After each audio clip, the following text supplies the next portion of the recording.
আজ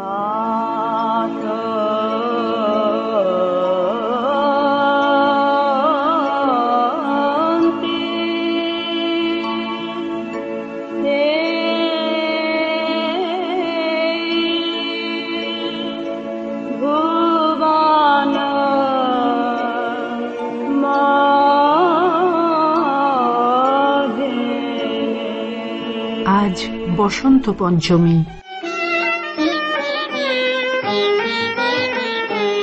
মধুর মধুর ধ্বনি বাজে হৃদয় কমল বনমাঝে মধুর।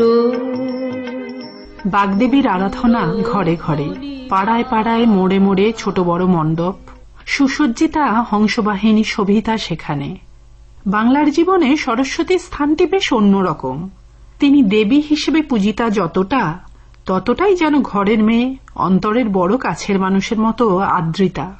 যখন থিম পুজোর প্রচলন সেভাবে হয়নি, তখনও সরস্বতীর মূর্তিতে কিন্তু দেখা যেত নানান স্টাইল। কখনো তিনি দেবী, কখনো বা বিদুষী। শিক্ষার পাশাপাশি তিনি নৃত্য, গীত, বাদ্যযন্ত্র সবকিছুর জন্যই আরাধ্যা। যে এসো দেবী এসো আলোকে, একবার তোরে ফেরি চোখে। সে তো শুভ্র বসনা, তিনি শুভ্রালোকে বিরাজমান। একমাত্র শিক্ষাই পারে সমস্ত অন্ধকার দূর করতে। অজ্ঞানতা, অসচেতনতা, কুসংস্কারের অন্ধকার দূর করে মন আর চেতনাকে আলোয় আলোময় করতে।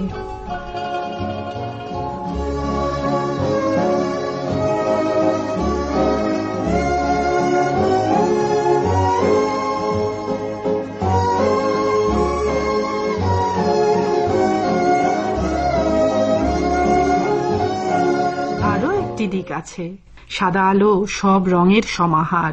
তেমনি আমাদের এই দেবীর মধ্যে যেন সব অনুভূতিরই ছোঁয়া। নাতিশীতোষ্ণ মেদুর আবহাওয়ায় তাই কচি কাঁচাদের পাশাপাশি কিশোর কিশোরী, তরুণ তরুণী সব বয়সীদেরই মধ্যে এই উৎসব এক মধুর সুর তোলে। সে আবেশ ভালোবাসার, প্রেমের, বসন্তের।